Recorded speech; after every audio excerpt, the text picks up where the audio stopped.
দর্শক আপনাদের আমন্ত্রণ জানাচ্ছি দীপ্ত সংবাদে, সঙ্গে রয়েছে আমি রুবায়েত হাসান। আর শুরুতেই থাকছে প্রধান খবরের শিরোনাম। সংসদীয় আসন পুনর্বিন্যাসকে ঘিরে উত্তাল ফরিদপুরের ভাঙা, উপজেলা পরিষদ ও থানায় ভাঙচুর। জুলাই সনদ ও পিআর পদ্ধতি সহ 5 দফা দাবিতে 3 দিনের কর্মসূচি ঘোষণা 3টি ইসলামী দলের। মেটিকুলাস প্ল্যানিংয়ে দেশে ফ্যাসিবাদের জন্ম, ট্রাইব্যুনালে দেয়া সাক্ষ্যে জানালেন মাহমুদুর রহমান। যুক্তরাষ্ট্র থেকে আমদানি বাড়াতে প্রস্তুত বাংলাদেশ, মার্কিন বাণিজ্য প্রতিনিধিকে প্রধান উপদেষ্টা।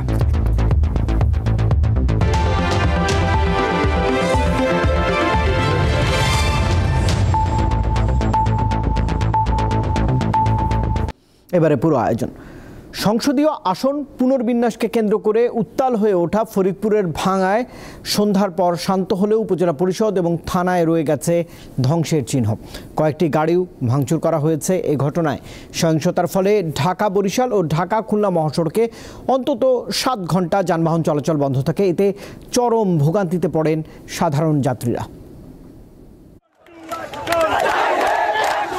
ভাঙা উপজেলার আলগী ও হামিরদী ইউনিয়নকে ফরিদপুর 4 আসন থেকে সরিয়ে ফরিদপুর 2 আসনে যুক্ত করে নির্বাচন কমিশনের গেজেটে প্রকাশের পর থেকে সড়ক অবরোধ করে বিক্ষোভ করছেন স্থানীয়রা।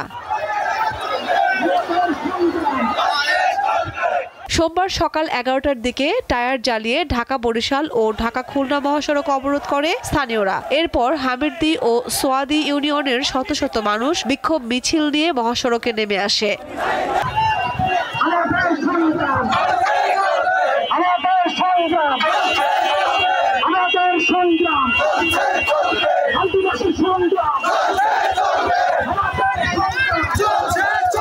পরে বিক্ষোভকারীরা ভাঙা উপজেলা পরিষদ কমপ্লেক্স ও থানায় হামলা চালায়। তারা উপজেলা পরিষদের পাশে অফিসার্স ক্লাবের গ্যারেজে আগুন ধরিয়ে দেয়। আসবাবপত্র ভাঙচুর, পুরনো ভবনের নিচতলার কার্যালয় ও নতুন ভবনের কয়েকটি কক্ষেও ভাঙচুর চালায়। এ সময় একাধিক মোটরসাইকেল পুড়িয়ে দেওয়া হয়। পরে সন্ধ্যা 6টার দিকে তুমুল বৃষ্টি হলে স্থানীয়রা সড়ক থেকে সরে যায়। এরপর যান চলাচল স্বাভাবিক হয়। এদিকে আসন পুনর্বিন্যাসের দাবিতে বাগেরহাটে চলমান হরতাল প্রত্যাহার করে নিয়েছে সর্বদলীয় সম্মিলিত কমিটি। হরতালের পরিবর্তে 16 ও 17 সেপ্টেম্বর সকাল 6টা থেকে দুপুর 12টা পর্যন্ত জেলা নির্বাচন অফিস ও 9টি উপজেলা নির্বাচন অফিসের সামনে অবস্থান কর্মসূচি পালন করা হবে। কামরুন নাহার, দীপ্ত বার্তা কক্ষ। জুলাই সনদ বাস্তবায়ন, পিআর পদ্ধতিতে নির্বাচন সহ 5 দফা দাবিতে 3 দিনের কর্মসূচি ঘোষণা করেছে জামায়াত ইসলামী, ইসলামী আন্দোলন ও খেলাফতে মজলিস। আগামী 18 সেপ্টেম্বর ঢাকায়, 19 সেপ্টেম্বর বিভাগীয় শহরে এবং 26 সেপ্টেম্বর জেলা উপজেলা পর্যায়ে বিক্ষোভ কর্মসূচি ও মিছিল করবে এই দলগুলো। জুলাই সনদ বাস্তবায়ন ও পিআর পদ্ধতিতে আগামী জাতীয় সংসদ নির্বাচন নিয়ে জাতীয় ঐক্যমত্য কমিশনের সাথে রাজনৈতিক দলগুলোর আলোচনা চলমান থাকলেও এখন পর্যন্ত চূড়ান্ত সিদ্ধান্তে পৌঁছানো সম্ভব হয়নি। এ পরিপ্রেক্ষিতে সোমবার 5 দফা দাবিতে আলাদা কর্মসূচি ঘোষণা করে বাংলাদেশ জামায়াতে ইসলামী, ইসলামী আন্দোলন বাংলাদেশ ও খেলাফত মজলিস। দাবিগুলোর মধ্যে রয়েছে জুলাই সনদের ভিত্তিতে পিআর পদ্ধতিতে জাতীয় সংসদ নির্বাচন, ভোটের আগে লেভেল প্লেইং ফিল্ড নিশ্চিত, গণহত্যার দৃশ্যমান বিচার এবং বিশেষ ট্রাইব্যুনালে জাতীয় পার্টি ও 14 দলের বিচার নিশ্চিত করা। জনগণের দাবি আদায়ের জন্য 18 সেপ্টেম্বর রাজধানী ঢাকায় সমাবেশ ও বিক্ষোভ মিছিল। 19 সেপ্টেম্বর দেশের সকল বিভাগীয় শহরে বিক্ষোভ মিছিল। 26 সেপ্টেম্বর দেশের সকল জেলা উপজেলায় বিক্ষোভ মিছিল। এইসব কর্মসূচি বাস্তবায়নের মাধ্যমে জনগণের দাবি আদায়ের লক্ষ্যে ঐক্যবদ্ধ হওয়ার জন্য আমরা দেশবাসীর প্রতি উদাত্ত আহ্বান জানাচ্ছি। জাতীয় পার্টি সহ ফ্যাসিবাদের দোসরদের নিষিদ্ধ চাই, পিআর পদ্ধতিতে নির্বাচন চাই। আমাদের অবস্থান কোনো দলের বিরুদ্ধে না, বরং জুলাই অভ্যুত্থানের রক্ত জীবনের প্রতি দায়বদ্ধতা থেকেই আমাদের এই অবস্থা। জুলাই জাতীয় সনদ 2025 স্বাক্ষরের পর 2 মাসের মধ্যে গণভোটের মাধ্যমে জুলাই সনদ 2025কে সাংবিধানিক ও আইনি মর্যাদা বা বৈধতা প্রদান করা। 3 দলের একই রকম কর্মসূচি সংক্রান্ত প্রশ্নের জবাবে নেতারা বলেন, আপাতত যুগপৎ আন্দোলনে যাওয়ার সম্ভাবনা নেই। এখনো এটাকে আমরা যুগপৎ বলতে চাচ্ছি না। এটা সেরকম কোনো সিদ্ধান্ত সেরকম হয়নি। কিন্তু যেহেতু দাবি এক, প্রত্যেকে তার মতো করেই আন্দোলনে নামবে, বক্তব্য রাখবে, এটা প্রত্যেকটি দলের নিঃস্বার্থী। কর্মসূচির কথা হয়েছে, কিন্তু যুগপৎ নিয়ে যুগপৎ করতে হবে বা এই ধরনের কথা হয়নি। আমরা আমাদের অবস্থানে থেকে আমরা এই কথা বলতে থাকবো। একটা সময় যখন আসবে, যখন দেখবো এখন পরিবেশ হয়েছে, তখন একটা আওয়াজও আমাদের সকলের আসার সম্ভাবনা আছে। পিআর পদ্ধতিতে নির্বাচনের ঘোষণা না এলে ইসলামী সমমনা দলগুলোকে নিয়ে বৃহত্তর আন্দোলনে নামার হুঁশিয়ারি দেন তারা। সমন্বয় কর্মসূচি কঠোর থেকে কঠোরতর হবে। নূর আলম, দীপ্ত সংবাদ, ঢাকা।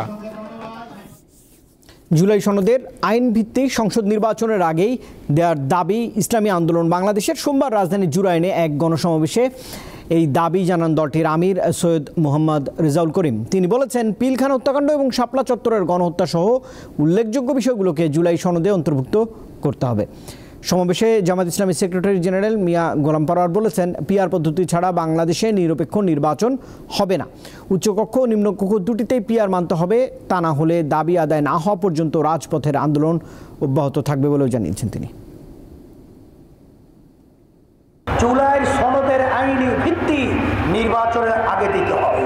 পিলখানার হত্যা, আমাদের শাপলা চত্বরের হত্যা, উল্লেখযোগ্য যেগুলো ঢুকে নাই এগুলো জুলাই সনদের ভিতরে ঢুকাতে হবে। ঐক্যবদ্ধ কমিশনে আমরা যারা পিআরের পক্ষে, জুলাই সনদের পক্ষে বিচারের দাবিতে আজ ঐক্যবদ্ধ হতে যাচ্ছি। ইসলামী দল এবং দেশপ্রেমিক দল এই দাবি আদায় না হওয়া পর্যন্ত আমাদের রাজপথের আন্দোলন অব্যাহত থাকবে। মেটিকুলাস প্ল্যানিংয়ের মাধ্যমে দেশে ফ্যাসিবাদের সৃষ্টি হয়েছে বলে মন্তব্য করেছেন দৈনিক আমার দেশ পত্রিকার সম্পাদক মাহমুদুর রহমান। সোমবার জুলাই আগস্টের মানবতাবিরোধী অপরাধের মামলায় সাবেক প্রধানমন্ত্রী শেখ হাসিনার বিরুদ্ধে আন্তর্জাতিক অপরাধ ট্রাইব্যুনালে সাক্ষ্য দেওয়ার সময় তিনি একথাই জানিয়েছেন। এই মামলায় আগামীকাল সাক্ষ্য দিতে পারেন জাতীয় নাগরিক পার্টির আহ্বায়ক নাহিদ ইসলাম। জুলাই আগস্টে মানবতা বিরোধী অপরাধের মামলায় সাবেক প্রধানমন্ত্রী শেখ হাসিনা ও সাবেক স্বরাষ্ট্রমন্ত্রী আসাদুজ্জামান খান কামাল সহ ৩ জনের বিরুদ্ধে বিচার চলছে আন্তর্জাতিক অপরাধ ট্রাইব্যুনাল ১-এ। গত ১৫ দিনে সাক্ষ্য দিয়েছেন ৪৬ জন। রাজসাক্ষী হওয়া সাবেক আইজিপি চৌধুরী মামুনের উপস্থিতিতে সোমবার এ মামলায় সাক্ষ্য দেন দৈনিক আমার দেশ পত্রিকার সম্পাদক মাহমুদুর রহমান। ট্রাইব্যুনালে দেয়া সাক্ষ্যে তিনি বলেন, ফ্যাসিবাদের সৃষ্টি একটি মেটিকুলাস প্ল্যানিংয়ের মাধ্যমে হয়েছে। বিডিআর হত্যা, শাহবাগে মব কালচার, বিচার বিভাগ দলীয়করণ সহ আওয়ামী লীগ সরকারের উত্থান, বিকাশ ও পতন সম্পর্কে নিজের মত তুলে ধরেন মাহমুদুর রহমান। বাংলাদেশে বিগত সরকারের যে ফ্যাসিস্ট সরকার ছিল, সেই সরকারের উত্থান, সেই সরকার কিভাবে বাংলাদেশের বিরোধী দল, বিরোধী মতকে দমন করতেন, কিভাবে বাংলাদেশের একটা গণতান্ত্রিক পদ্ধতির সরকারটাকে পরিবর্তিত করে কিভাবে ফ্যাসিজম কায়েম করা হয়েছিল, সেই প্রসঙ্গে তিনি সাক্ষী ইতিমধ্যে দিয়েছেন। গণমাধ্যম কর্মীদের সঙ্গে আলাপকালে চিফ প্রসিকিউটর জানান, আর ২-১ সাক্ষ্য দিলেই এই মামলার সাক্ষ্য গ্রহণ সমাপ্ত ঘোষণা করা হবে। আমরা আশা করছি আর ২-১ সাক্ষ্য প্রদান করার মাধ্যমে এই মামলার সাক্ষ্য গ্রহণ সমাপ্ত হবে এবং সাক্ষ্য গ্রহণ সমাপ্ত হলে বিচারের যে নিয়মতান্ত্রিক যে প্রক্রিয়া আছে, সেই প্রক্রিয়ায় বিচারটি সমাপ্তির দিকে ধাবিত হবে। এই মামলায় আগামীকাল সাক্ষ্য দিতে পারেন জাতীয় নাগরিক পার্টির আহ্বায়ক নাহিদ ইসলাম। মাহিদুর রহমান, দীপ্ত সংবাদ, ঢাকা। মার্কিন যুক্তরাষ্ট্রের সঙ্গে বাণিজ্য, বিনিয়োগ, জ্বালানি এবং উন্নয়ন সহযোগিতা আরও গভীর করার দৃঢ় প্রতিশ্রুতি পুনর্ব্যক্ত করেছেন প্রধান উপদেষ্টা ডক্টর মোহাম্মদ ইউনূস। সোমবার রাজধানীর তেজগাঁওয়ে প্রধান উপদেষ্টার কার্যালয়ে যুক্তরাষ্ট্রের বাণিজ্য প্রতিনিধি দপ্তরের সহকারী বাণিজ্য প্রতিনিধি ব্রেন্ডেন লিঞ্চের সঙ্গে বৈঠকে প্রতিশ্রুতি পুনর্ব্যক্ত করেছেন প্রধান উপদেষ্টা। তিনি বলেন, বাংলাদেশ যুক্তরাষ্ট্রের সঙ্গে দ্বিপক্ষীয় সম্পর্ক, বিশেষ করে বাণিজ্য, বিনিয়োগ, জ্বালানি ও উন্নয়ন সহযোগিতার ক্ষেত্র আরও গভীর করতে দৃঢ়ভাবে অঙ্গীকারাবদ্ধ। বৈঠকে দুপক্ষের মধ্যে বাণিজ্য ঘাটতি কমানোর কৌশল ও তুলা ও সয়াবিন সহ যুক্তরাষ্ট্রের কৃষি পণ্য আমদানি বাড়াতে বাংলাদেশের আগ্রহ নিয়ে আলোচনা হয়েছে। দেশের তরুণরা যুগে যুগে ইতিহাস তৈরি করেছে, কোনো বাধা তাদের দমিয়ে রাখতে পারে না বলে মন্তব্য করেছেন প্রধান উপদেষ্টা ডক্টর মোহাম্মদ ইউনূস। সোমবার 12 তরুণকে ইউথ ভলান্টিয়ার অ্যাওয়ার্ড 2025 প্রদানকালে তিনি একথা বলেন।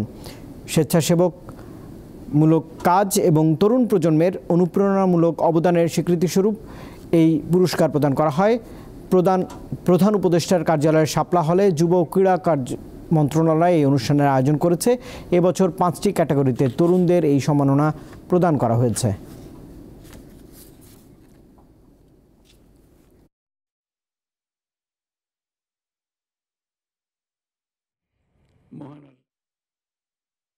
আজকের এই পুরস্কার কেবল একটি স্বীকৃতি নয়, এটি তোমাদের জন্য একটা উদ্যত আহ্বানও। তোমরা আরো সাহসী হও, আরো নেতৃত্ব দাও এবং সমাজের কল্যাণে নতুন ধারণা ও উদ্ভাবন নিয়ে কাজ করো। সমাজের প্রতিটি ক্ষেত্রে তোমাদের সক্রিয় অংশগ্রহণ অনেক ইতিবাচক পরিবর্তন আনতে পারে। মনে রাখবে, তোমাদের প্রতিটি ছোট ছোট প্রচেষ্টাই দেশের জন্য মস্ত বড় অর্জনের পথ তৈরি করবে। এবারে ক্যাম্পাসে ভোট।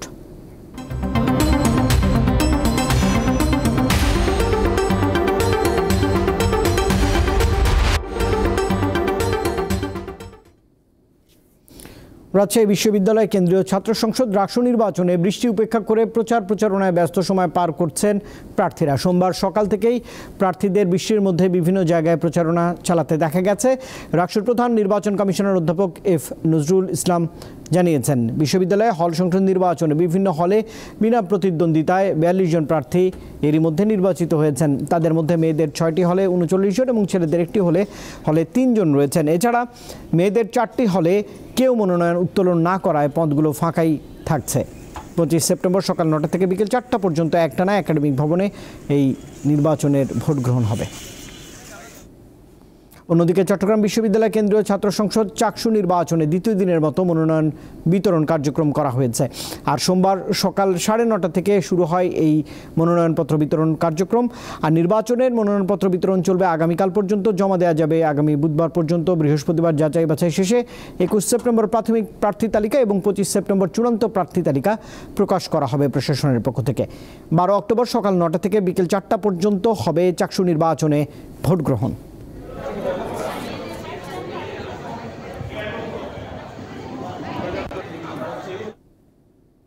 এবারে গুড নাইট ডেঙ্গু সুরক্ষা।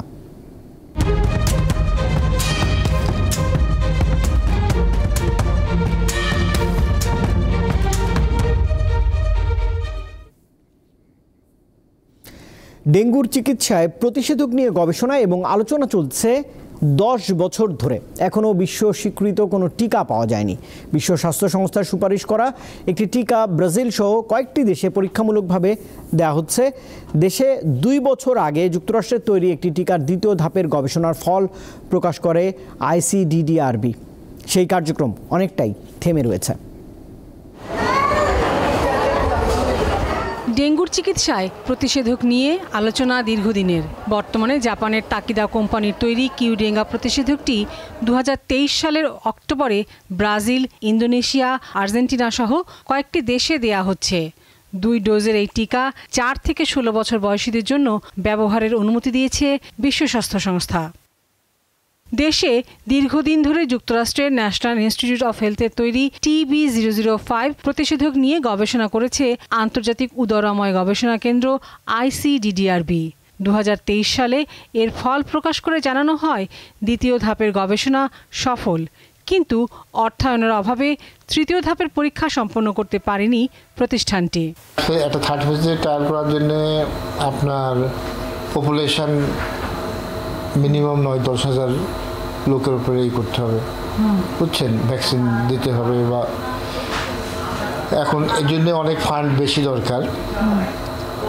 সেই ফান্ড জোগাড় করতে তো আমরা পাচ্ছি না বা কেউ দিচ্ছে না। তিনি জানান, দেশের একটি ওষুধ প্রস্তুতকারী কোম্পানি এই টিকাটি তৈরির জন্য পরীক্ষা চালিয়েছে। মানব শরীরে পরীক্ষা বাকি আছে। কনসেপ্টটা যেহেতু আর কি প্রডিউস করবে এবছরে, তারা অলরেডি প্রিক্লিনিক্যাল রেজাল্ট তাদের আছে, প্রিক্লিনিক্যালটা টেস্ট করছে।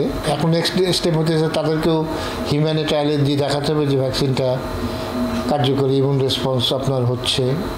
গবেষণা সফল হলে 1 থেকে 60 বছর বয়সীদের জন্য এই প্রতিষেধক 3 বছরের জন্য কার্যকর হবে। লাবণী গুহ, দীপ্ত সংবাদ, ঢাকা। হবিগঞ্জের বাহুবলের রশিদপুরে পুরাতন ৩ নম্বর কূপ থেকে আনুষ্ঠানিকভাবে গ্যাস উত্তোলন শুরু হয়েছে। নতুন এই স্তর থেকে প্রতিদিন ৮ মিলিয়ন ঘনফুট গ্যাস জাতীয় গ্রিডে সরবরাহ করা হবে। সিলেট গ্যাস ফিল্ড লিমিটেডের ব্যবস্থাপনা পরিচালক আব্দুল জলিল জানিয়েছেন, ৫ সেপ্টেম্বর বাপেক্স কূপটির সংস্কার কাজের সময় প্রাকৃতিক গ্যাস প্রবাহের বিষয়টি নিশ্চিত হয়। কূপটি থেকে আগামী ১০ বছরে ২৫.৫৫ বিলিয়ন ঘনফুট গ্যাস উত্তোলনের সম্ভাবনাও রয়েছে। এছাড়া রশিদপুর ১১ এবং ১৩ নম্বর কূপ খননের প্রকল্প চলমান রয়েছে।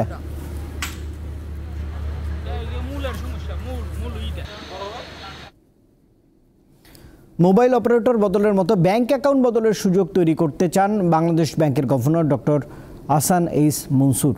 তিনি বলেছেন, ক্যাশলেস সোসাইটি বাস্তবায়ন করতে পারলে একদিকে অর্থের অপচয় কমবে, অন্যদিকে অর্থনৈতিক প্রবৃদ্ধি, রাজস্ব আদায় এবং জননিরাপত্তা বাড়বে। সোমবার আন্তঃব্যাংকিং লেনদেন বিষয়ক অনুষ্ঠানে তিনি এসব কথাই বলেছেন। গেটস ফাউন্ডেশনের সহায়তায় রাজধানীর একটি হোটেলে এই অনুষ্ঠান আয়োজন করে পলিসি রিসার্চ ইনস্টিটিউট। এতে অংশ নেন ব্যাংকার এবং অর্থনীতিবিদরা। এছাড়া ডিজিটাল ব্যাংকিং, ক্যাশলেস সোসাইটি এবং কিউআর কোড বাস্তবায়ন সহ নানা বিষয় নিয়ে কথা বলেন আলোচকরা। সবার ক্ষেত্রে প্রযোজ্য একটা ইউনিফাইড ন্যাশনাল পেমেন্ট সিস্টেম, যেটা ইনস্ট্যান্টলি এক জায়গা থেকে আরেক জায়গায়, এক ব্যক্তি থেকে আরেক ব্যক্তি বা একটা প্রতিষ্ঠান থেকে আরেকটা প্রতিষ্ঠানে ট্রান্সফার করতে পারবে অর্থ, বা আমার পেমেন্টকে সেটেল করে দিতে পারবে। আমরা খুব দ্রুত সময়ের মধ্যেই এই ইন্টারঅপারেবল সিস্টেমটাকে বাংলাদেশে চালু করতে পারবো। নারায়ণগঞ্জ শহরের বাবুরাইল বউবাজার এলাকার একটি ভাড়া বাসা থেকে স্বামী, স্ত্রী ও সন্তানের মরদেহ উদ্ধার করেছে পুলিশ। সোমবার সন্ধ্যায় দরজা ভেঙে তাদের মরদেহ উদ্ধার করা হয়। নিহতরা হলেন হাবিবুল্লাহ শিপলু, তার স্ত্রী মোহিনী আক্তার মিম এবং তাদের ৪ বছরের ছেলে আফরান। শিপলুর বাড়ি কুমিল্লার দাউদকান্দিতে। পুলিশ জানিয়েছে, বউবাজারে পলাশ মিয়ার ৭তলা ভবনের ৪র্থ তলায় তিনি ভাড়া থাকতেন। মা ও সন্তানের মুখে বালিশ চাপা দেওয়া ছিল। শিপলুকে অন্য কক্ষে সিলিং ফ্যানে ঝুলন্ত অবস্থায় পাওয়া যায়। ঘটনা তদন্ত করছে পুলিশ। লঘুচাপ নেই, তবে মৌসুমি বায়ুর সক্রিয় প্রভাবে বৃষ্টিপাত হচ্ছে রাজধানী সহ দেশের ৬টি বিভাগেই। আগামী ২ দিন অতিবর্ষণ বা ভারী বর্ষণ অব্যাহত থাকবে। এরপর কমে যাওয়ার সম্ভাবনা রয়েছে। ভারী বর্ষণের ফলে চট্টগ্রামের পাহাড়ি অঞ্চলের ভূমিধসের সতর্কতা জারি করেছে আবহাওয়া অফিস। এখন বর্তমান যে অবস্থা দেখা যাচ্ছে, বৃষ্টিপাত আগামী 2 দিন অর্থাৎ 16-17 তারিখে বৃষ্টিপাতের একটা প্রবণতাটা থাকবে। 17 তারিখের পর থেকে বৃষ্টিপাতটা অনেকটা কমে যাবে, তবে দেশের উত্তরাঞ্চল বৃষ্টিপাতের প্রবণতাটা বেশি থাকবে। লঘুচাপ না থাকলেও এখন বৃষ্টিপাতটা, বর্ষার যে বৃষ্টিপাত আমি যেটা বললাম যে মৌসুমী বায়ুর সক্রিয়তার কী অবস্থা আছে এবং মৌসুমী বায়ুর অক্ষ যেটা আমরা বলি, একটা মনসুন ট্রাপ একটা কথা আমরা বলি, এটার অবস্থানের উপর আসলে অনেকটা নির্ভর করে বৃষ্টিপাতটা কম হবে না বেশি হবে। আন্তর্জাতিক প্রসঙ্গ। নেপালে এবার অন্তর্বর্তীকালীন সরকারের প্রধানমন্ত্রী সুশীলা কার্কির পদত্যাগ চাইছেন জেনজিরা। রবিবার মধ্যরাত থেকে প্রধানমন্ত্রীর কার্যালয়ের সামনে বিক্ষোভ শুরু করেছেন এই তরুণরা, যার নেতৃত্বে ছিলেন জেনজি আন্দোলনের শীর্ষ নেতা সুদান গুরুক। তাদের অভিযোগ, তরুণদের সঙ্গে পরামর্শ না করেই মন্ত্রিসভা সম্প্রসারণ করছেন সুশীলা কার্কি। এর আগে অন্তর্বর্তীকালীন সরকারের মন্ত্রিসভায় নতুন 3 মন্ত্রী নিয়োগ দেন প্রধানমন্ত্রী, যেখানে অর্থ মন্ত্রণালয়ের দায়িত্ব পেয়েছেন সাবেক অর্থসচিব রামেশ্বর খানাল। নগর উন্নয়ন, অবকাঠামো ও সড়ক এবং জ্বালানি মন্ত্রণালয়ের দায়িত্ব দেওয়া হয়েছে কুলমান ঘিসিংকে এবং ওম প্রকাশ আরিয়ালকে দেওয়া হয়েছে আইন ও স্বরাষ্ট্র মন্ত্রণালয়ের দায়িত্ব। বিরোধী দলের উপর সরকারের দমন পীড়নের অভিযোগে উত্তাল তুরস্কের রাজনীতি।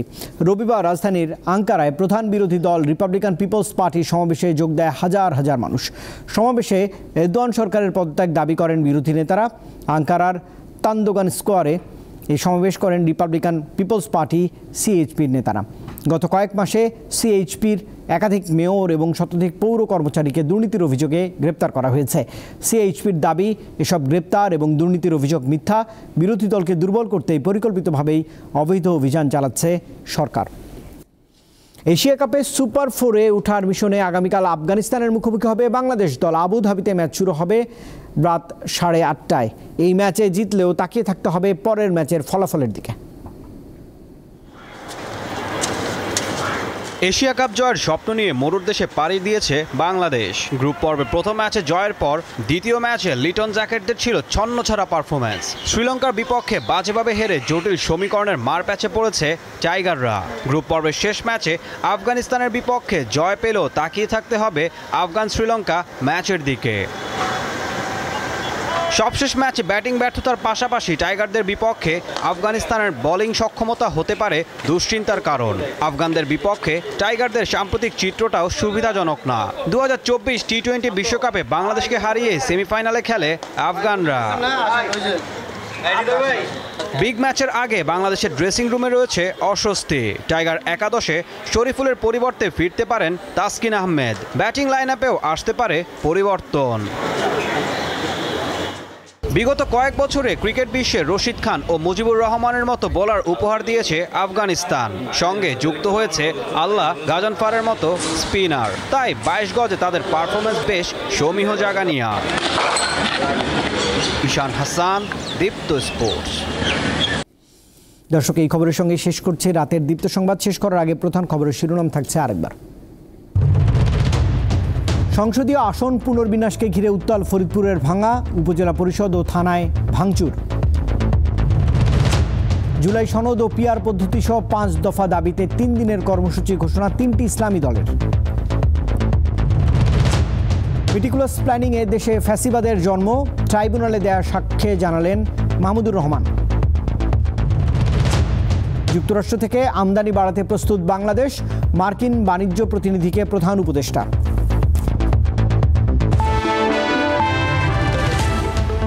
আর দর্শক, এই ছিল এখনকার মতো। এতক্ষণ সঙ্গে থাকবার জন্য ধন্যবাদ সবাইকে। আরও তথ্য বিনোদনের জন্য আপনি যুক্ত থাকতে পারেন দীপ্ত টেলিভিশনের ডিজিটাল প্ল্যাটফর্মগুলোতে। শুভরাত্রি।